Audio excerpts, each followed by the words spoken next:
disebut sebagai magnet ya, karena saat ini merupakan satu-satunya sosok di luar koalisional pemerintah yang kemudian seringkali dijadikan sebagai satu-satunya sosok yang bisa dihadap-hadapkan dengan pemerintah, sebagai satu-satunya sosok yang kemudian tempat bermuaranya begitu banyak kepentingan politik, terutama kepentingan politik yang ingin mengakhiri dominasi PDIP, yang kedua ingin ganti rezim di 2024, yang ketiga adalah orang yang selama ini kritis terhadap Jokowi. Tiga hal itu yang kemudian menjadikan kenapa Anies Baswedan relatif punya akses politik ya yang relatif diterima, terutama di kalangan-kalangan kritis. Karena kalau kita bicara nama-nama capres yang muncul di luar Anies Baswedan, itu kan all Jokowi's men. Misalnya Andika Perkasa kita tahu punya kedekatan cukup serius misalnya dengan Presiden, apalagi Ganjar di-endorse misalnya dalam acara Projo dan juga satu partai dengan PDIP dengan Jokowi gitu ya, dan yang lainnya. Itu yang saya kira kemudian membuat kenapa Anies ini selalu menjadi dalam satu tanda kutip gitu, selalu menjadi eksplanasi tentang terkait dengan pencapresan. Karena satu-satunya orang di luar koalisional pemerintah yang dinilai punya potensi melawan dominasi dan hegemoni koalisional politik pemerintah saat ini.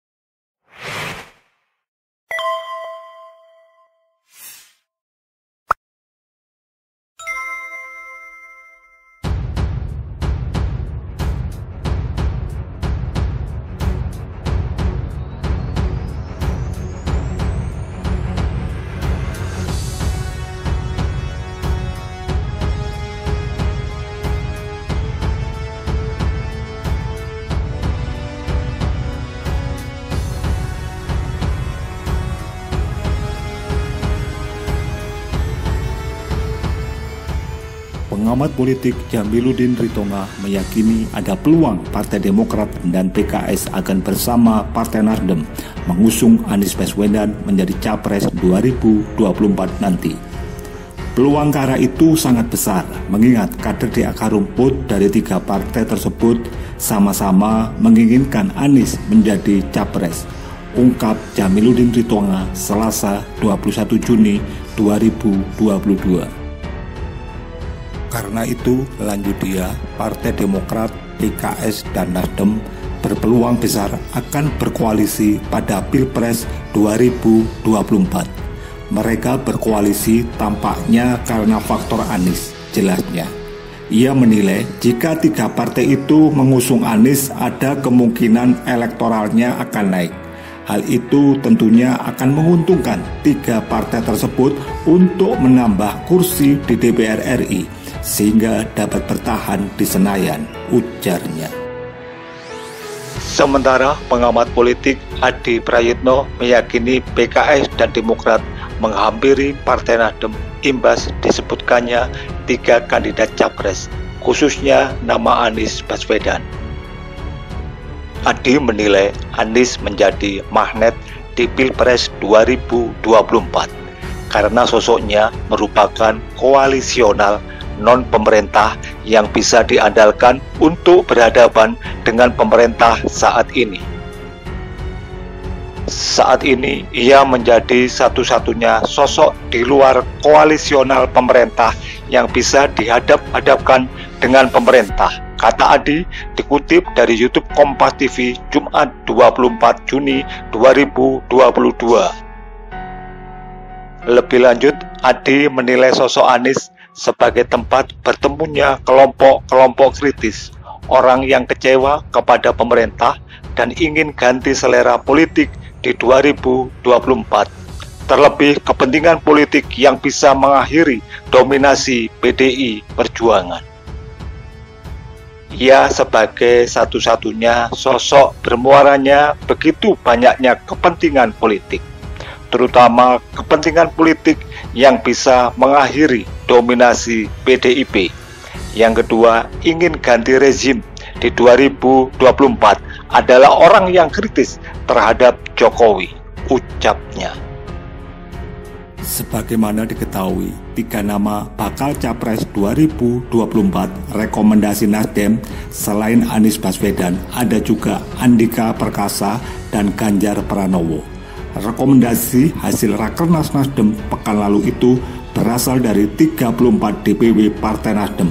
Nama Anies memperoleh dukungan terbanyak yaitu 32 DPW Partai Nasdem. Partai Nasdem dan Partai Demokrat melakukan pertemuan di Menteng, Jakarta Pusat kemarin. Pertemuan tersebut isyarat koalisi akan segera dilakukan, termasuk juga dengan PKS.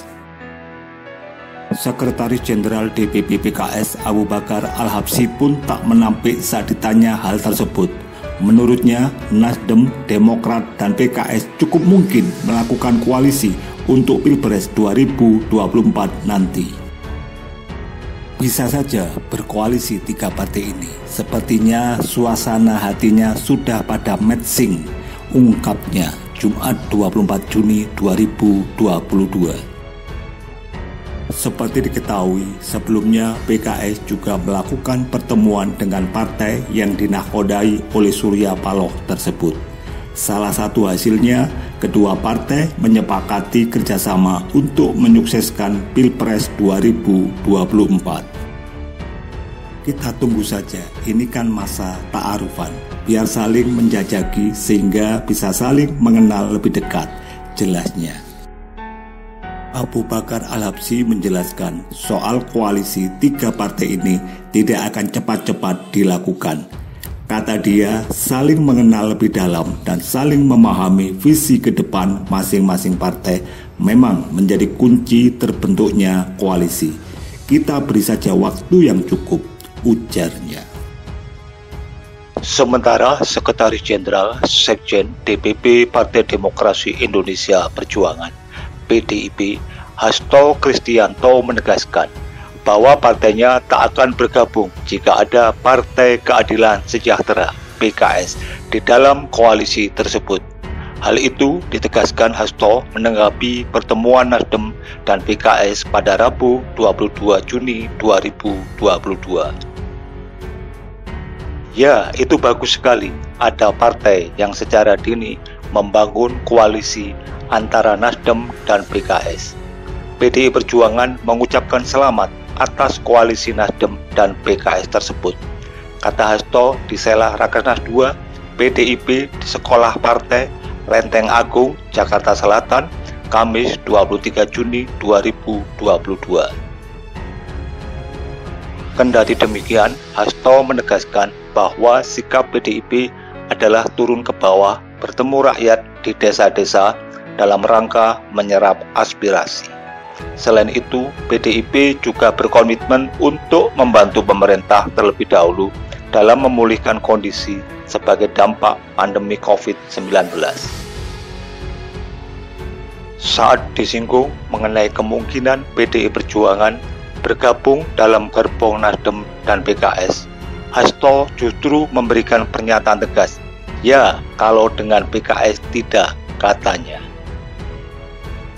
PDIP menegaskan sikap tidak akan berkoalisi dengan Partai Keadilan Sejahtera.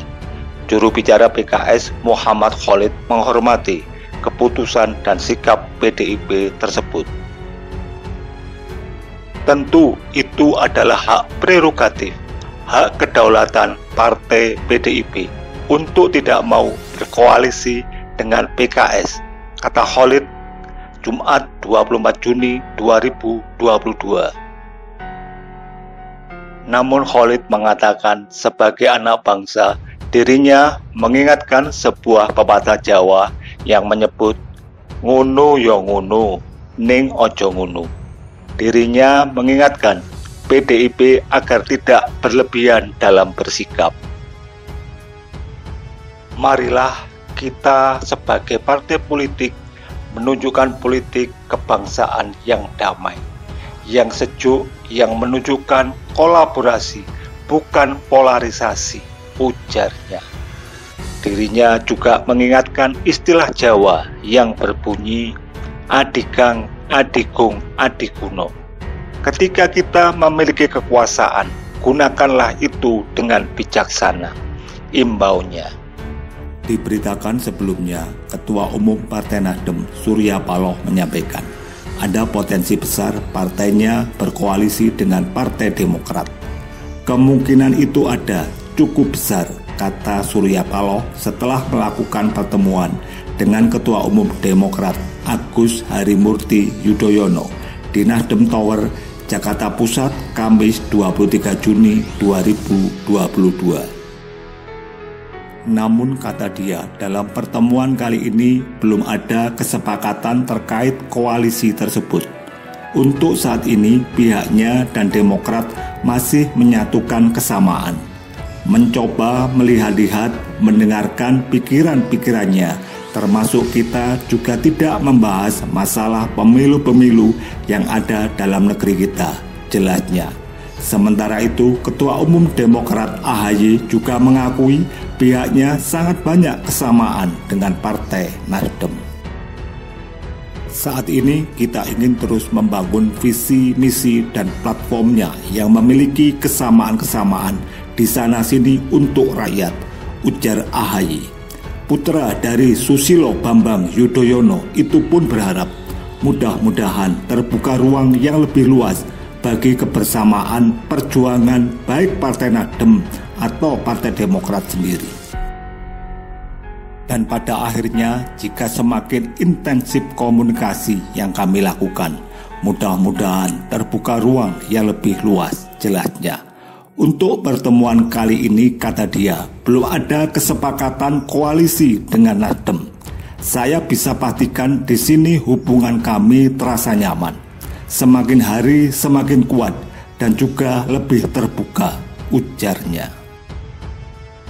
Sementara Ketua Umum Relawan Garda Nasional Anies Garnis Marlina Ida menyampaikan terima kasih kepada Partai Nasdem yang telah merekomendasikan Anies Baswedan sebagai bakal calon presiden Capres 2024.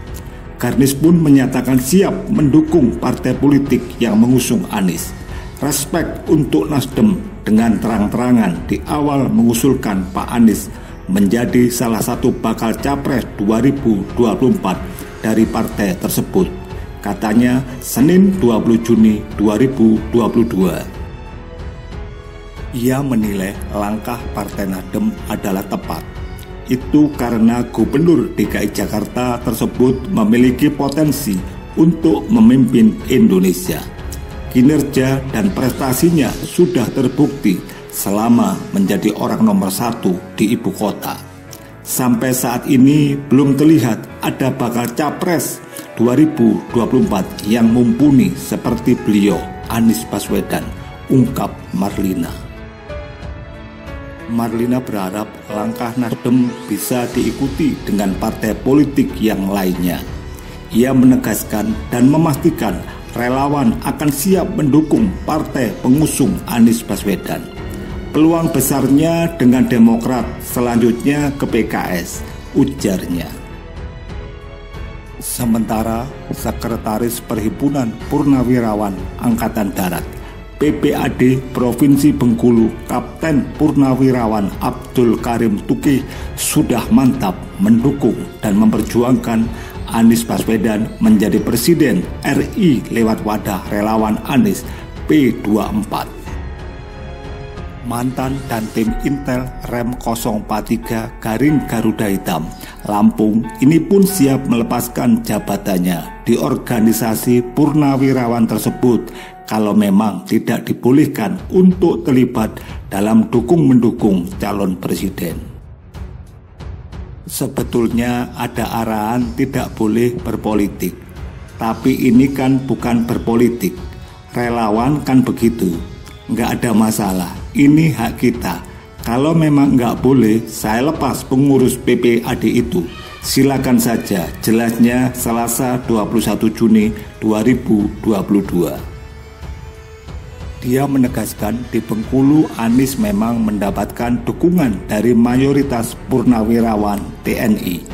Bahkan Ketua Dewan Pembina Relawan Anies P24 Provinsi Bengkulu, Kelompok relawan yang ia pimpin adalah Kolonel Purnawirawan Ahmad Bestari yang saat ini menjabat Ketua PPAD Provinsi Bengkulu.